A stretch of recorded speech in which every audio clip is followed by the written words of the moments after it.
Hello, health enthusiasts. If you are looking to optimize your body's natural detoxification processes, you're in luck because I have an exclusive free guide just for you. It's called How to Optimize Detoxification, and it's packed with my top 8 tips to help you support your body's ability to eliminate toxins effectively. In this guide, you'll discover the key organs involved in detoxification and how to keep them functioning at their best, nutritional strategies to enhance your body's natural detox pathways, lifestyle habits that can make a big difference in your overall toxin load, and much more.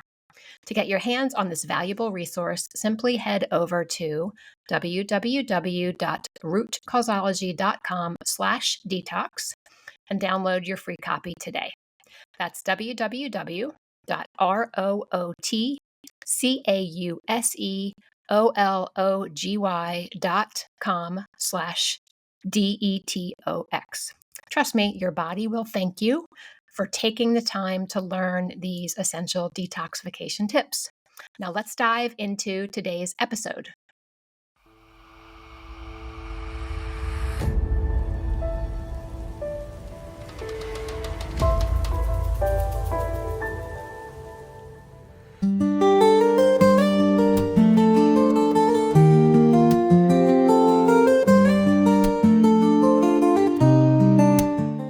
Hello and welcome to Get to the Root of It. I am Laurel Brennan, your host, and I'm very excited to welcome Marley Jones today. Hi, Marley. Hi, Laurel. So, specializing in functional health with a focus on the brain and central nervous system, Marley Jones is a doctor of naturopathy with 20 years of professional experience and a lifetime of personal holistic healing. Globally, she hosts the Healing Chronic Illness with Marley podcast and builds better brains through the Brain Training Tribe online program. She is honored to be an instructor and representative for Zengar NeurOptimal brain training systems. Marley's mission is clear: to relieve suffering and empower people to be flexible and resilient to life's stressors. She's a proud Canadian American, and when she is not hiking or horseback riding in the Rocky Mountains, she is at the beach or alligator hunting. Oh my, in her home in Florida. Welcome again, Marley. Thank you so much, Laurel. It's really great to get to see you and visit with you this morning. So I like to always start with, can you share a little bit about your personal journey? So what led you to specialize in naturopathy? What led you to focus in particular on the brain and nervous system? Well, I try to keep my little Cole's Note nutshell version, or it's Cliff Notes. It's too different in Canada or the United States. I'm not sure what the version is here, but I'll give you a snippet.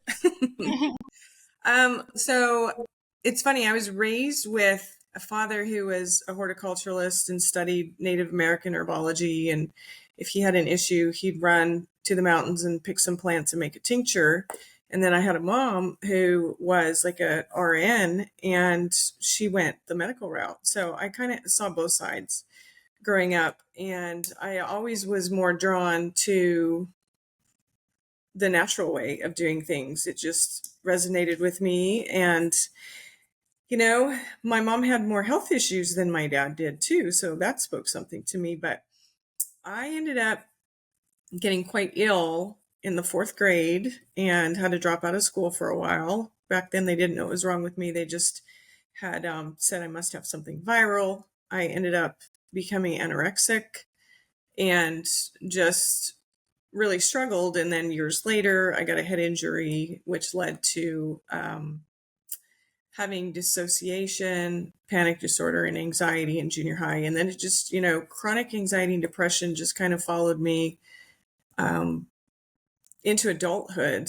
You become high level functioning. I've always said that my personality and my health are at a tug of war. I don't know if that resonates with anybody, but that's just kind of been my story. And then early on, after I graduated from college, I was early married and out horseback riding and got a series of tick bites. And then that just kind of was the straw that broke the camel's back, because then it rapidly turned to joint pain, nerve problems, more neuroinflammation, more anxiety, depression, fibromyalgia, a host of issues with the brain and the autonomic nervous system. And at that time, I went to a rheumatologist, and they presented a very grim picture for me, including, wheelchairs in my future and don't get pregnant. And whenever I went to actually consult with this specialist, I was actually 6 weeks pregnant. And so it really threw me for a loop. And, you battle fear when you wired with anxiety and such a cell danger stress response that you've become accustomed to since you're a child. So it was a lot. And thankfully I had some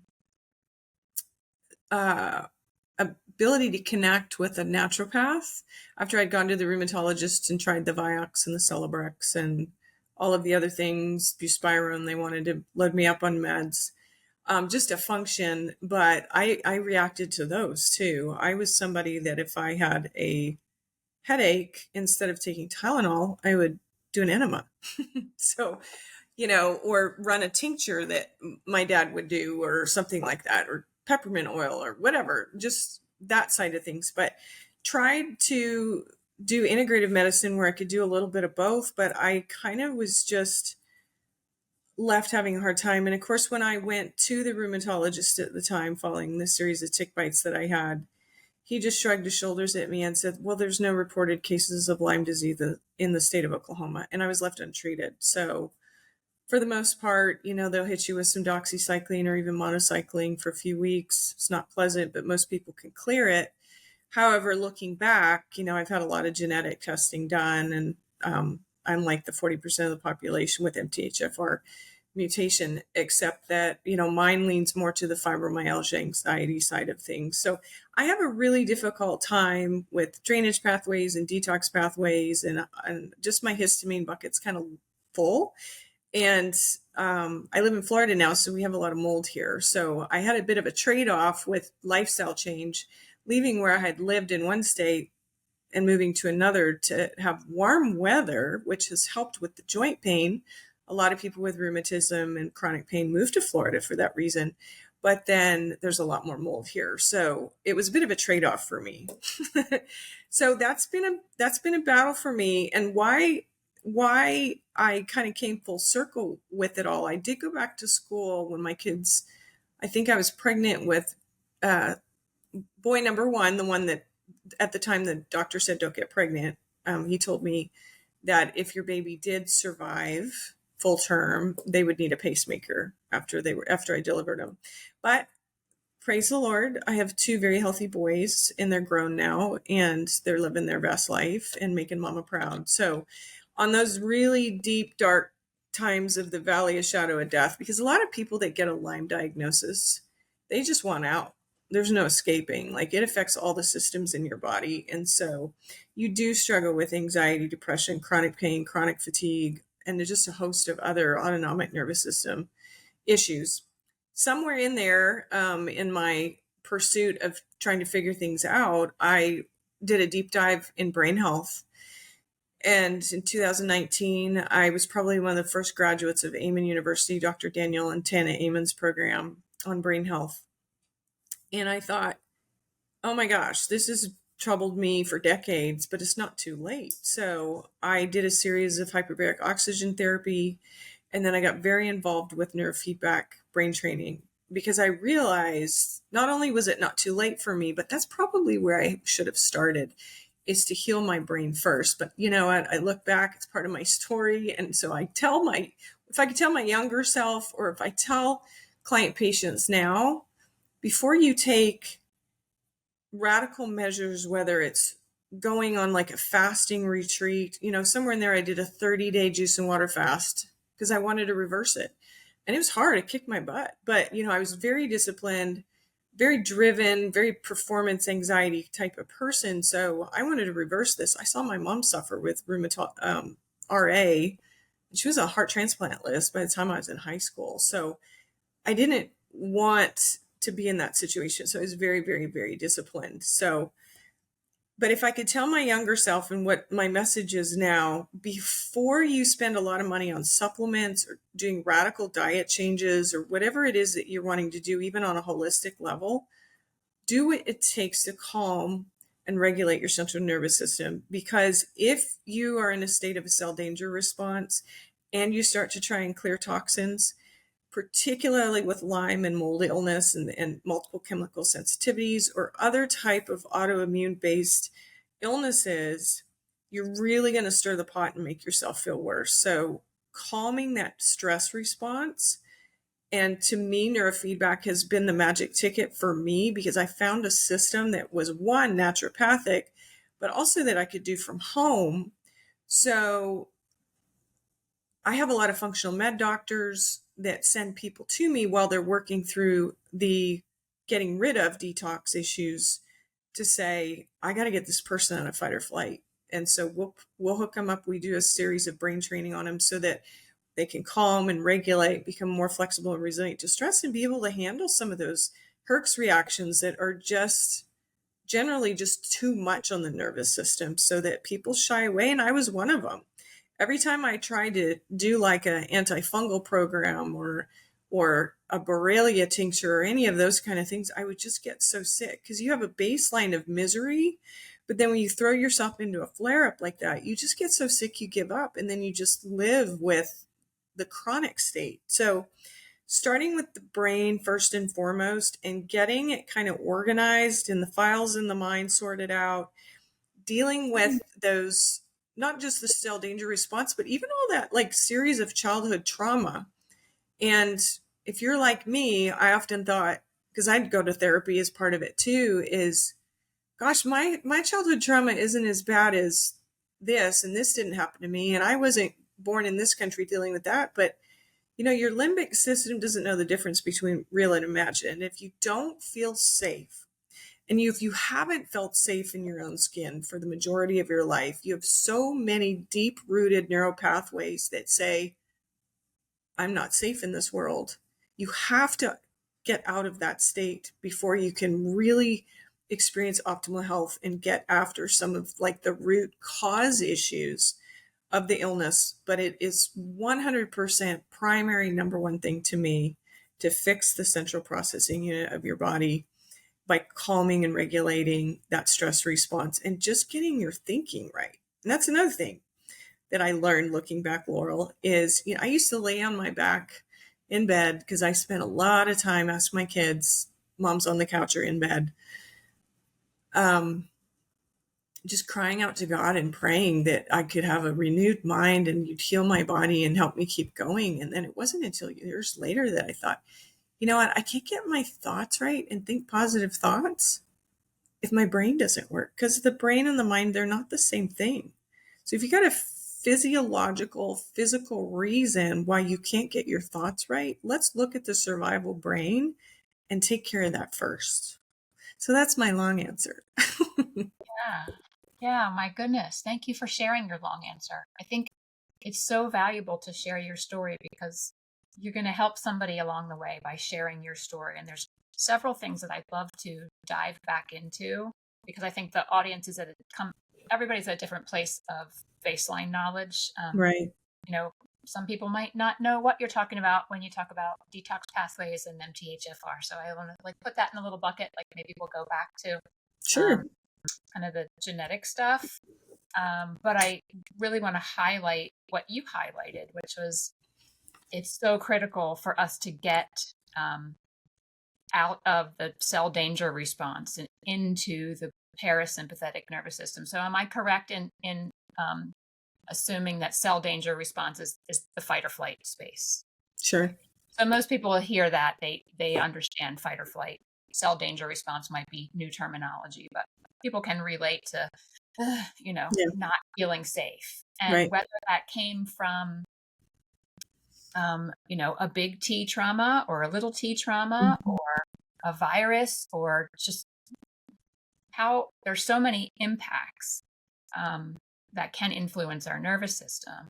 And I'm a yoga teacher, and it took me a full year of regularly doing yoga before I felt like, oh, I think I just spent the last full minute just focused on the present moment. It takes it. And some people, they say, that it's really hard to get into that parasympathetic state where you feel safe and can relax. Where, maybe even 100 years ago, life was so different that we were in fight or flight maybe 20% of the time and parasympathetic, 80%. And it's for the majority of the population, it's probably complete reversal now. Right.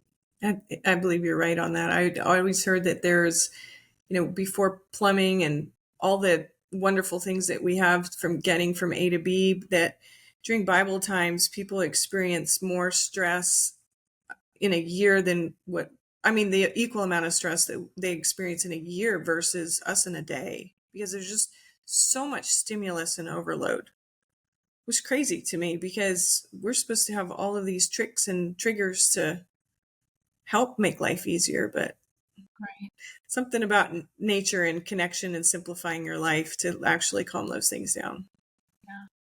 So if we can kind of go to that first baseline piece, which you mentioned is, getting into that parasympathetic space, because if your body, that is the place that it heals. If you're not Right. in that space, it's not focused on healing. It's focused on survival. Right. And so how do we get there? How do you teach people how to get there? Well, there's a lot of different modalities that people can use that are kind of self-led, whether they're, doing yoga or somatic work or breath work or meditation. Here's what I've learned, Laurel, in working with people just over the last 3 years, specifically with the neurotraining that I do, is that sometimes they need a little extra help because they just can't seem to drop. They kind of lose that ability to drop in. And part of that is that they don't trust self. They feel incapable. And that survival brain is so much in overload that it just kind of like blows a fuse in the brain. Like literally your hypothalamus that handles your hormones, your temperature regulation, and all of the different things that happen with your neurotransmission of your neurotransmitters, it can literally go offline. And so there's a physical component to that. So to get into that rest and digest mode, I'm sure that you've studied a lot with polyvagal theory, and I'm not sure if your listeners are familiar with that, but there's more than just fight or flight. There's the dorsal vagal shutdown part of the nervous system where you just become in such a state of overwhelm that you freeze up or you fawn, and then there's a flop state. I've heard there's a lot of F's in there, and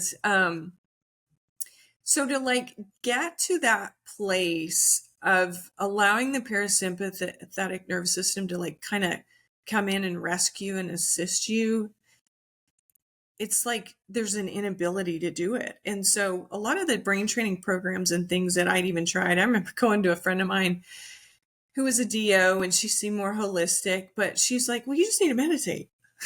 Like, I'm scared of my own thoughts. I had to distract myself most of my life because I didn't like my deep, dark thoughts. My own thoughts scared me. And, if I go to a therapist, they tell me to journal because I know journaling is good. Getting it out of the hamster wheel mind and putting it out on paper, I just felt like if I had written it down, then it would show me again how miserable I was. So journaling was hard for me. All those little things they were big things to me. They were really, really hard.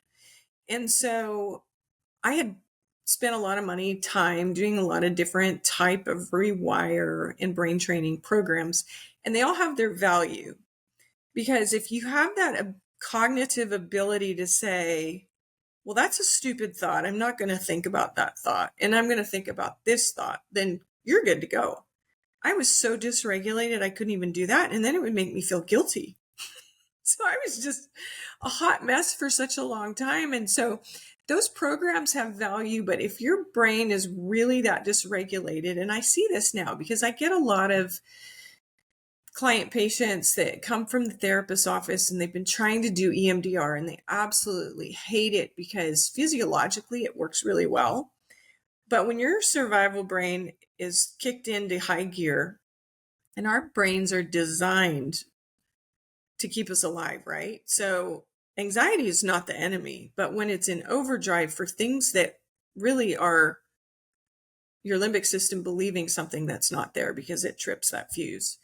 then you get into problems because, your imagination can be a good thing, but if it gets stuck in those wrong pathways of going down that road again, whether it's a ruminating thought or if it's obsessing over the worst case scenario, which, if you've dealt with these types of issues, I know I'm probably reading a few people's mail.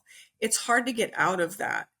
So several years ago, I had found a neurofeedback program, and I had tried neurofeedback in the past, and it had helped me with the calming down response, but my chronic fatigue was so bad that it actually made me feel more exhausted. So in that sense, it wasn't the best thing, but I had found a program called NeurOptimal. And to me, I just literally say it's the lazy backdoor approach to trauma resolution and calming and regulating the central nervous system, because it doesn't require focus. It doesn't require that you have to fixate on a thought and do something with your body to try and clear that blocked energy or clear whatever that is, and to replace that negative thought with a good thought.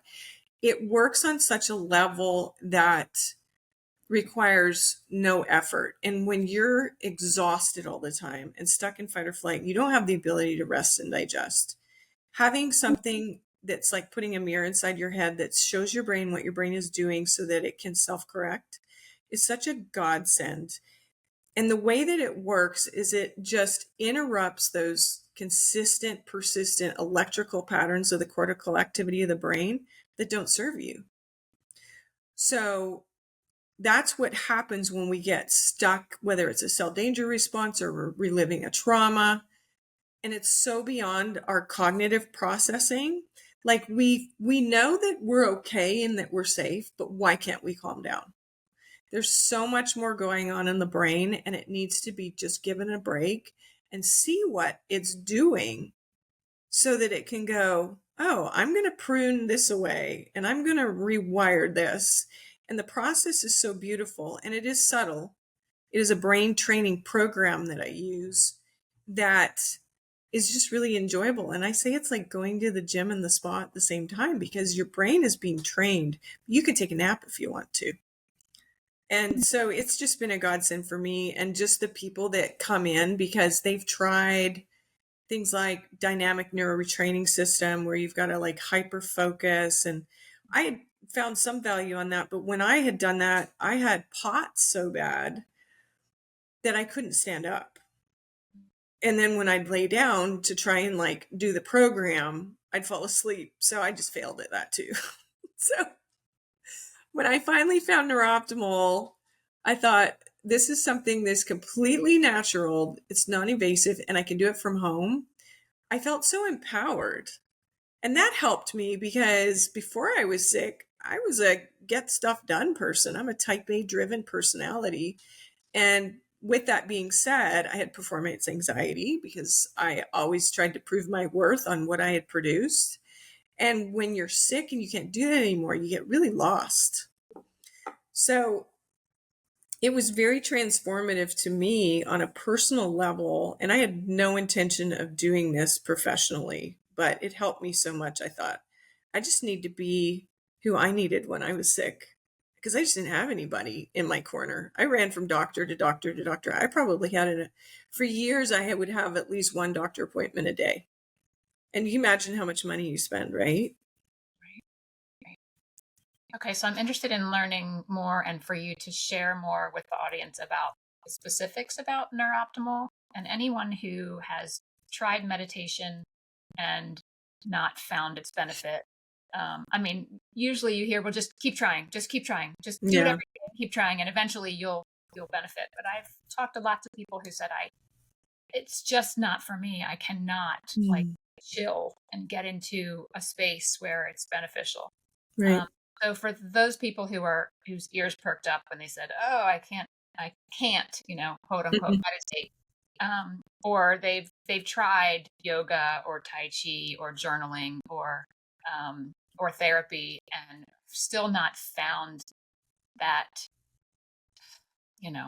magic bullet or whatever you want to call If it, that there is such a thing. if Right. there is such a thing, if they haven't found any benefit from those things, this might be something that they want to listen to. So could you share more about Neurooptimal brain training systems, what that entails, what a session looks like? Well, yeah, absolutely. So there's three different ways that I've made it available for people because it's, some people are so dysregulated and they're used to a clinical experience, and I'm happy to be their trainer, their coach. And of course, we do talk a lot more about holistic, because to me, Neurooptimal is not that silver bullet. It is a tool in your toolkit, but it's a very transformative tool that's super easy to use. The whole entire reason behind the software company, and if you look on their main page and you say, what are we about? It says that the mission of Zengar is to relieve suffering. And I can totally get on board with that because we don't, treat, cure any disease. The system itself is diagnostically agnostic. So people are like, well, is it for me? I'm like, well, do you have a brain? So if you have a brain, you can train, and you can always optimize the brain that you have. And it's very simplistic to use. It was designed, it's been around for 20 years, and they fine-tune it and fine-tuned it and fine-tune it. And the gentleman and his wife that developed it, he has like 3 PhDs. He's a brilliant man. And he had a very extensive background in types of cognitive therapy and neuropsychology. It's one of his degrees. He's also got a PhD in mathematics. And so he created this system that is based on an algorithm. And so it detects the cortical activity of the brain. Some people call it like the brainwave patterns. You've got your beta, alpha, delta, theta, delta, and there, gamma's in there too. And then you got your low infra. But your brain doesn't actually, your brain waves don't actually wave. That's a little bit of a misnomer on there, but it's detecting the electrical frequency because, if you've got a heart issue and you're having your heart tested, they put on little stickers on your chest and you do EKG. So we use EEGs, electroencephalographs. And so what's really nice about Neurooptimal versus other neurofeedback systems is especially when dealing with people that are high anxiety state, it's kind of a Frankenstein experience to put this contraption on your head with wires hanging out everywhere. And of course, we get kids on the spectrum, and the more wires, the more, inquisitive or scared they are on dealing with it. But with Neurooptimal, it's quite simple. And the man who developed it, along with his wife, was to allow it to be a plug-and-play device, because we have a lot of brain-injured people that use it. And so there's just 5 total sensors. There's 2 on each side of the head. There's some ear clips, and then there's a grounding wire that you clip on your right earlobe. And you push play, you turn it on, and it runs for 33 minutes. And the experience that the individual training has is you hear this beautifully composed soundtrack. It's something you'd hear like if you were getting a massage or a facial. And it will have little click and staticky pauses sounds in the audio track. And this is where it's picking up the cortical shifts of your brain. And what it's doing is it is detecting any cortical changes 256 times a second. So the reason why it processes only at 256 times a second is because that's as fast as Microsoft can get it to go. But it allows your brain to basically see itself in a mirror of what it's just done, what it's doing, and what it's about to do at 256 times a second. So I use an analogy for people. If you ever are driving along an interstate and you kind of are in that far right or far left lane and you veer off, you hear the rumble strips that hit your tires. And those rumble strips are there. They're great safety measures, right? But they don't force you back into your lane. If you want to hit the ditch, you can. But it's bringing something to your attention for you to decide, oh, I need to self-correct my steering. And that's how NeurOptimal works in a nutshell. It's a little bit more complex than that. I'd have to get you certified, which I'm happy to do on more of the inner workings of it. But it works similar to that. I like that analogy a lot because it just brings it to your attention that you're just a little off course from where those areas of where your brain should be. And it's not just based on your cognitive thoughts. So people think, was it okay if I meditate while I train? I'm like, absolutely. And one of the things that's really great, I don't just work with people that are brain injured or chronically ill or overstressed. I deal with a lot of those, but I also work with peak performance athletes. And so, they're in their prime, they're the best in the world at what they do, but it has made them next level peak performance athletes because they're able to drop down in and access that flow state that they talk about when they're able to meditate and just really be able to focus and dissolve all the outside distractions and be so in the moment that they can achieve their absolute best.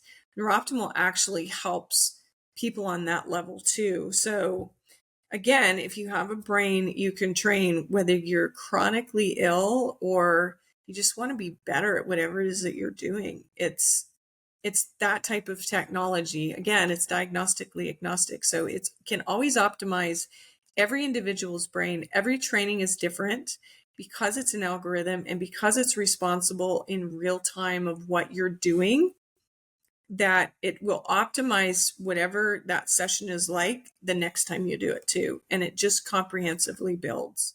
So I'll never not train, but I was the type of person that spent most of my life on the couch or in bed. And now I'm finally in a position to offer a hand down to other people that were in the pit that I was in.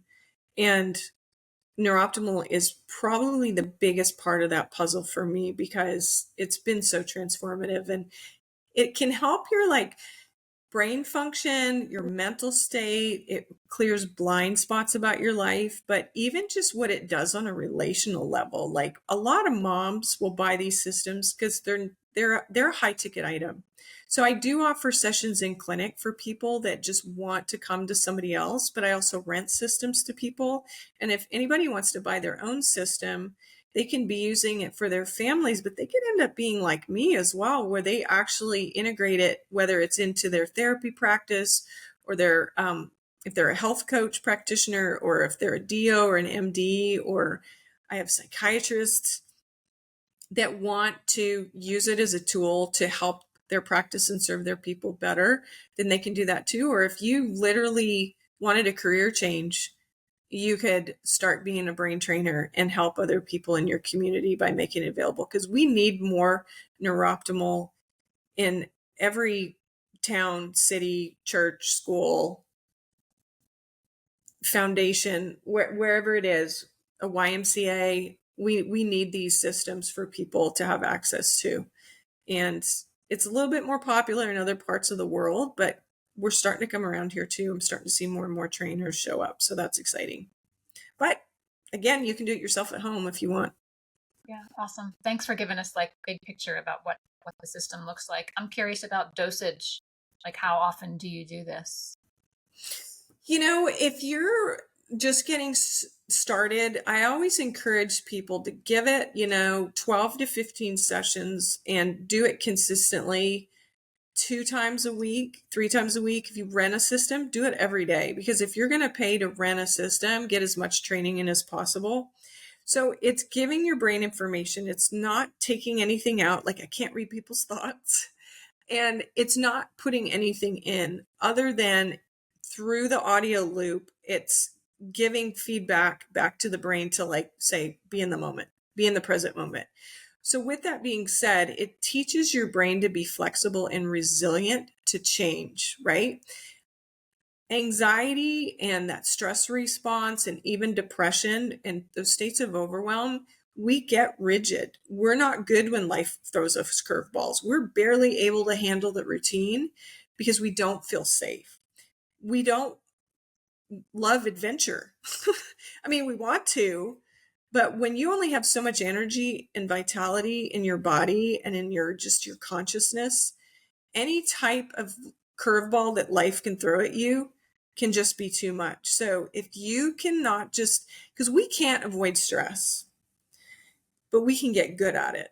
And that's what NeurOptimal can do, is it can build stress resilience and flexibility to change in your brain so that it can self-correct and be in the present moment, and you know that you're safe. And so those little trauma loops that we get stuck in, they start to just fall off and they start to resolve. And the beauty of it is you didn't have to focus on it with the therapist. It just does it.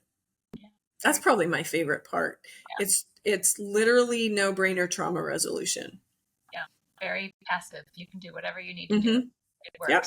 You take a nap, read a book, make a TikTok video. It doesn't matter. As long as you can hear it, you can train. So I have people that will binge Netflix. I don't recommend it because I think we have way too much stimulus as it is. But, you know, some kids that are like, oh, mom, I don't want to train. But you're like, well, do your homework while it's running, or work a puzzle, or eat your favorite snack, or whatever it is that can encourage training, then do that. But it is such a powerful tool. I want to say, I talked to our, at Zengar, he's kind of like our team manager for the representatives. He said like 73% of people that buy a home unit for themselves are moms that have kids that are struggling in school. And so the beauty of it is you have this technology to use the rest of your life. And if everybody in the family trained, everyone would get along. Because, it helps you co-regulate. That if your stress response is getting better, then, because that's one of the things that's a beautiful thing about getting to do it at home. I'm happy to see kids or even moms come in clinic, and you can feel great and be relaxed. But when you go back home and you still deal with stressed out dad who's, going through a midlife crisis, and he comes home and he's in a mood, and then he goes to his man cave and has a nightcap, and, dad needs to train too. Right. So it is for everybody. Right. Yes. Thank you for giving us whole picture again. So, as a naturopath, you have lots of tools in your toolbox, but this is like one of the places that you like to begin when someone is working toward optimizing their brain health, whether they came from a brain injury or they're a high-performing athlete, they want to next level things. So after you've kind of helped people in this realm, what would be like your next step? I know you, back in the beginning, you mentioned sort of genetic stuff. Would that be a next level? Should we go there? Yeah, no, I think that's great. One of the things that I'm pretty passionate about too is once you've calmed that stress response, sometimes that's all you need.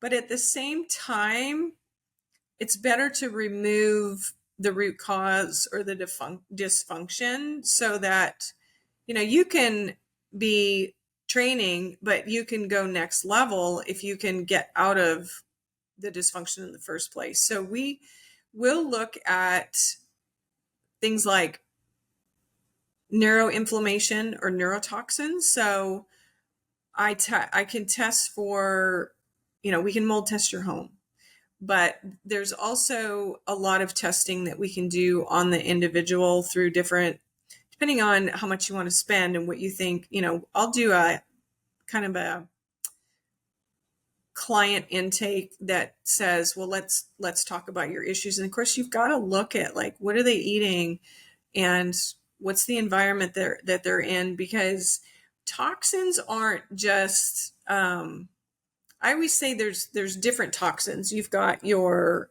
inhalants. Like for me, if someone has sprayed Roundup and I go out for a walk, I am so sensitive to that I can tell right away. There's injectants. It could be a mosquito bite. It could be a vaccine. It could be a tick bite, whatever injects in. And then you've got your ingestants. What are you eating? And then there's contactants. What kind of personal products are you putting on your body? Are you using a steroid cream? There's a lot of ways that toxins can enter the body. So to try and lower that toxic load by using more organic and green natural ingredients, that lowers the histamine response in the body. And we do want to do what we can do to calm down any type of cytokine or mast cell response, because a lot of people with autoimmune issues and brain issues, neuroinflammation, is because their toxic buckets are just too full. So we want to clean that up. And that is through lifestyle change. And sometimes it does require testing. Sometimes there is a legit pathogenic infection or a multitude of them that not only, could reside in the gut, the small intestine, it could be in the brain. I mean, with things like Lyme, which I have dealt with, is that it's a stealth infection, and those little buggers, there's not just, there's all the co-infections that go along with it, and they can hide and they can be in the body, and getting to them, disrupting the biofilm and trying to clear all those self-protective mechanisms that they have, as well as the mycotoxins that come with mold exposure. Sometimes it's not just the mold, but the mycotoxins. And those mycotoxins basically are those little buggers that keep the molds alive. So if you're in a house that's got multiple types of mold, those molds compete. And when those molds compete for survival, they let off mycotoxins. Well, we can inhale them, we can ingest them, we can touch them, they can get into the body. And so, but do you see why, Laurel, I go, okay, let's calm the stress response first? Because you become so hyper vigilant that you're scared to go anywhere, and we can't live in a bubble. So to have a tool like NeurOptimal to calm and regulate the nervous system while you address those other issues, I think is the number one thing that you have to do first before you start looking after, not only the awareness that there's crap in my house, or the awareness that the boogeyman's going to get me. I mean, because that's what happens in our little limbic systems there that we had since we were little, that says, oh, I'm not safe. But to get to that point where, okay, I have this support system. Now we can start looking at getting rid of those issues, because even having to clear or remediate mold from your home, that's high stress. Do you go to a hotel, and how do you know if that hotel doesn't have mold? So we can drive ourselves crazy with that stress response. And mold is a big one, because first of all, it's everywhere, but also just knowing that I can handle it. I got this. I'm going to be okay. If we can actually change our mindsets, and there's more to it than that, I think you've got to really open up your window of tolerance to push yourself to go from illness to peak performance in an area. And that's why I always tell people that I went alligator hunting, because I used to have my groceries delivered because I couldn't handle the grocery store, the smells, the bleach aisle, the lights, the music, the people, the movement, all whatever. It was too much for me. And then I had to stand, and I had POTS so bad that I most of the time had to sit down. I mean, I used to have to sit down and put my mascara on because it would win me. I was that riddled with chronic fatigue and trouble with all of the stuff with an autonomic nervous system issue. But to go from in such a state of shutdown to wrangling a 10-foot alligator into a boat in the middle of the night, doing something I've never done before, that would be an adrenaline rush for anybody. And I not only did it, but when that giant dinosaur was in the boat, I down regulated. And so it was a huge testimony for me that you can heal your nervous system. It is possible, but it required a lot of training for me. But the good news is, when I had done NeurOptimal, all the other things made sense too. Because I went to therapy for years because I'm the poster child for a codependent. My mom's got a lot of health issues, and she's checked all the boxes of a narcissist. And I love her, but her trauma that she experienced as a child has never, years ago, they just didn't know what that was, and they didn't know how to deal with it. And so if you don't deal with you project it. Hurt people, right? So to be able to look back at my life and be able to see things through an entirely different lens is huge to me. So it's helped my nervous system in a lot of ways, but also it's like, it's transformative to me to be in a place now, because to be around my mom, I used to have to medicate. And then I kind of got to where I could tolerate. Now I appreciate her. And it's so weird because I really finally am like, she doesn't push my buttons anymore. And she's my mom, but that's really not my circus, not my monkeys. Like, I can love her in a healthy way. So I can truly say that relationally, that's powerful. Yeah. Because I can engage and have a relationship with somebody that used to always put me in a state of overwhelmed, and it just doesn't happen anymore. And I can love on her, which is wonderful, because I don't know how much time I have left with my mom. So that's just a beautiful thing for me to be in that place now and offer that hope to other people. And I didn't think I would ever get there. So I'm so grateful.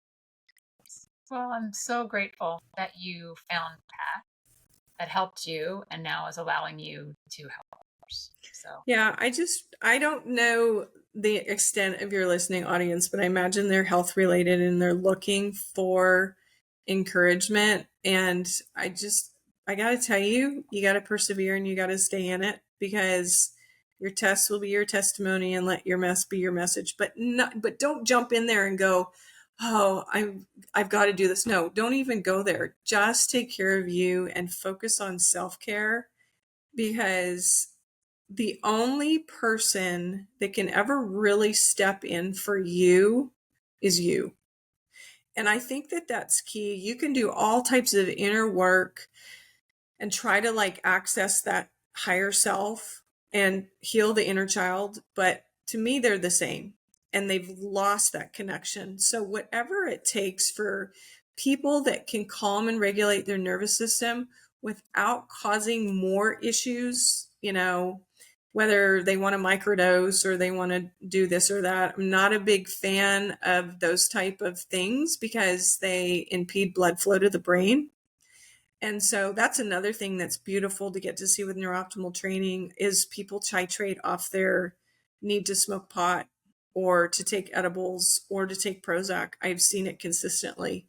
People are able to like build that resilience and that flexibility, and then they no longer have to chemically alter things in order to be able to calm and regulate. And that's always short-lived anyway. And then you end up, getting stuck in that. So, but if that's what people need at the time to like function, then so be it. But there are better ways to do that in a natural sense. So let's do those. yeah. Yes. I know that we could probably talk for hours, because you've touched on a lot of things, and I'm like, oh, we could go down that road and talk for an hour. Oh, how about genetics? How about Lyme? How about mold? Just Right. you can't talk for 2 minutes on those. So maybe we invite you back Sure. for multiple additional podcasts, because you've been awesome. How do people find you? Well, I am online on most platforms with just Harmony Neurofeedback, but I'm actually, as you are too, Laura, is going to join that larger space to be able to help more people remotely. I just haven't launched that yet. So probably the best way to reach me, you can email me directly, marley.neuroptimal, or Marley. I got to look at my email. What did I send you? Okay. We'll put it in the show notes. Thank you. Or it's just Harmony Neurofeedback at Gmail. I think it's marley.jones@neurooptimal.com. Sorry, that's what it is. It's marly.jones at Neurooptimal. And Neurooptimal is neuroptimal.com. And I do consults. I do a 30-minute free brain health consult. Usually I schedule those Tuesday and Thursday afternoon. But, if any of your listeners just need somebody to just say, you can do this, I'd love to be that person with whatever it is that it looks like for them. I just want people to feel supported and give themselves permission for some self-care and do what it takes to help to calm and regulate the nervous system, because that is absolutely key with whatever that looks like, and to be okay with it and try to enjoy that space. It's really hard, especially if you've been struggling for such a long time, see it through a different lens that, stress isn't the enemy, but you can actually get good at stress. And and if I can give a takeaway, because I know you need to wrap it up, one of the things that has helped tremendously for me is to see that stress isn't the enemy and that we can't avoid it, but we can get good at it. So work on those parts of your brain that invoke creativity. And even if you're really tired and you can't get up and do much, find something that you can do, whether it's coloring with your left hand and getting an adult coloring book, or doing something that you used to do as a child that you enjoy that can evoke a positive memory. That's what we want. We want to do what we can to flood the body and our experience with happy chemicals, because there's so much healing in that. And we can so get stuck with this I'm sick mentality, but to try to shift that. And that's so hard to do when you've been so sick for so long, because I get it, but you got to stay in it. You got to persevere, because that really is, important to practice gratitude and to do your very best to make that shift. Because like with any habit or any type of brain rewire programs, it can be done. It'll get easier and easier. And then your window of tolerance to handle things will grow. So it's a beautiful process that God gave us that ability to do, to actually renew our minds. That's a good takeaway. Thank you so much, Marley, for your time and for sharing your wisdom with us today. It was my pleasure, Laura. I appreciate you. Thank you for what you're doing.